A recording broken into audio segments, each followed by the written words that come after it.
तरह से हमरे ऊपर बतो ठारल घर के प्लस्तरो कई बताई लड़का हम जे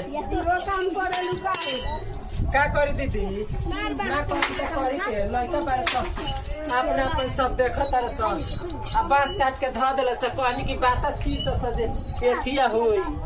प्लास्टर कराए के बाटे सब हमरे के अति का थैले बारे से लइका सारा काम हमरे कर के पड़े अब है बताई तो आवलो रे साजी के का करी आवस साजी के घर में खियाओ त नहीं आपके कहले से माई होई दे माई हो एगो काम करे के होता तो करत